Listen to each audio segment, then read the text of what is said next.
Parce que la Ligue 2 va se jouer à Kindu et à Kisangani. Laissez-moi vous lire la lettre parce que j'ai la lettre. Moi, je ne parle pas comme ça. Je parle avec des sources directes. Alors, il y a la lettre, comment on a écrit ça. Transmis copie pour information à Madame le président du comité de normalisation de la FECOFA. Monsieur le président de Maniema, ils ont tous au siège respectif. Confirmation d'attraité, voilà. À l'attention de son excellence, monsieur le gouverneur de la province de Maniema à Kindu. Excellence, monsieur le gouverneur. Il vous souviendra qu'à date du 24 novembre 2025, la Ligue nationale de football a dirigé une mission dans votre province dans la perspective de l'organisation du championnat national de la Ligue de 8e édition, saison sportive 2025-2026, dans la zone de développement Est-A, qui a principe devrait regrouper les équipes qui évoluent dans l'ancienne province orientale et du Maniema. Le souci majeur qui a motivé la démarche de la LINAFOOT est de faire profiter aux jeunes de ces deux provinces sportives de bénéficier de cette organisation pour renouer avec le football qui s'est joué il y a longtemps dans cette partie de la République à Kindu.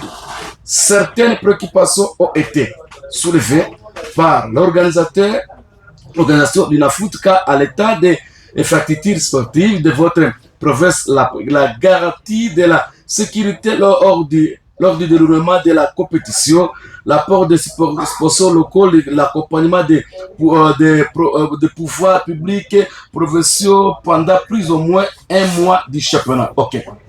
Le rapport de mission qui nous a été fait par nos délégués que vous avez par ailleurs bien reçu nous encourage à maintenir cette organisation dans ces deux provinces. Ou qu'est-ce qu'il y a ça? Moussikié, dans ces deux provinces. Alors, à savoir la Chopo et le Maniema pour les deux phases classiques, aller et retour. Alors, nous avons été également encouragés par l'engagement de la province dans la sécurité qui serait à même d'accueillir cette compétition dans les meilleures conditions et de trouver des sponsors locaux pour aider la jeunesse de Kindu de profiter de cet apport à assister à une très bonne compétition. La LINAFOOT se propose de débuter avec ce championnat à la deuxième semaine du mois de janvier 2025 et souhaiterait avoir plus de garanties avant de lancer son communiqué et calendrier dans ce sens. Votre réaction nous obligerait. Veuillez agréer, Excellence, Monsieur le gouverneur, l'expression de nos salutations sportives les meilleures. Voilà, Robert. Ça va se jouer à Kindu et à Kisangani. Donc, le calendrier va sortir au deuxième semaine du mois de janvier. Mais en attendant d'abord une garantie sécuritaire, surtout du côté de Kindu. Vraiment, les championnats à RDC, je me demande quel jour ça va évoluer. Êtes-vous pour Kindu ou... Ça va se jouer à Kindu et Kisangani. Oui, Kindu et Kisangani, bon, parce qu'ils sont très débataillés. Et vous avez vu, par exemple, pour ce qui concerne Kisangani, il y avait les problèmes de terrain au stade de Lumumba. Mais vous avez vu un particulier à la personne de Meteza qui ne m'a jamais convaincu. Dont la fondation a pris la charge de réhabilitation des stades pour que les équipes de Kisangani puissent évoluer sur place, parce que c'était ça la raison. Le stade de Kisangani n'est pas bon état, mais la fondation émet des amis de moyens pour réhabiliter plus rapidement ces stades. Et chez nous, on n'a pas de gens qui peuvent accompagner la jeunesse. Et bon, les jeunes ne peuvent que supporter cela. Et moi, je me demande quelle équipe actuellement est capable de jouer Kindu et Kisangani. Je pense qu'il fallait qu'on choisisse un site unique. Et si c'est Kisangani, qu'on reste à Kisangani. Mais la NAFTA a déjà tranché déjà. Et si c'est Kindu, on reste à Kindu parce que bon, soit on va prendre les deux poules une poule à Kisangani et l'autre disons à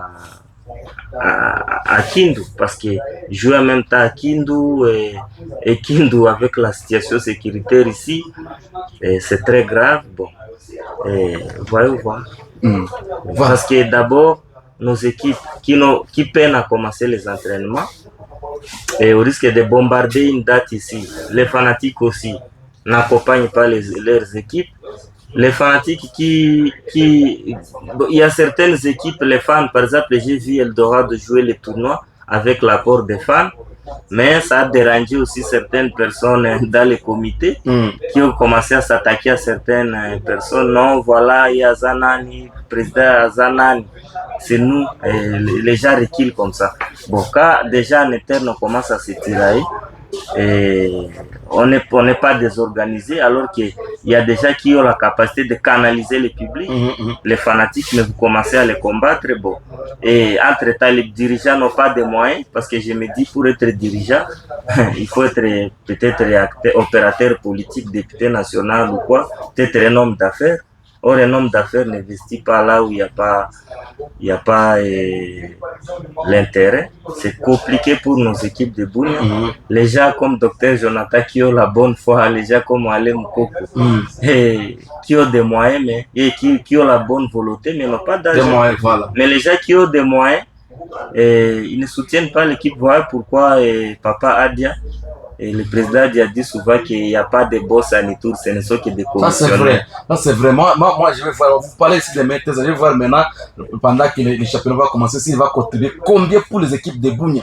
Parce que tout ce qu'il a vient de Bunia, de l'Ituri. Il a dit qu'il va donner seulement les riz et les madés. Les riz et les madés, ça ne suffit pas, Emeteza.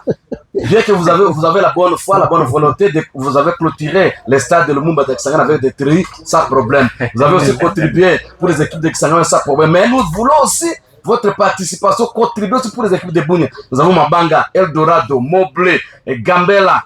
Et aussi, on peut prendre aussi de Haute-Ouélé aussi.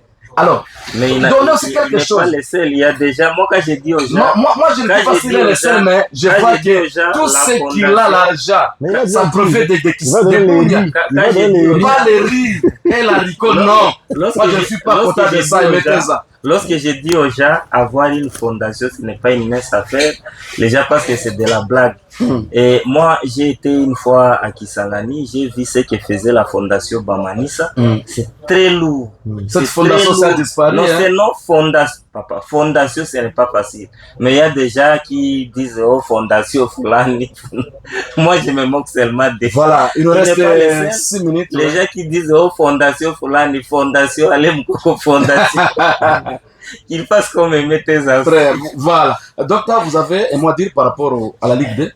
Bon, par rapport à la Ligue 2, je n'ai pas beaucoup à dire parce qu'ils ont déjà décidé. Oui, il n'y a pas. Il n'y a rien à dire. C'est seulement à nos clubs ici de travailler et puis aux fans de faire un effort de la sensibilisation pour pousser l'équipe en avant parce qu'il n'y a pas ils n'ont pas de partenaires, rien que de fans. Alors ils doivent faire un effort pour accompagner les clubs.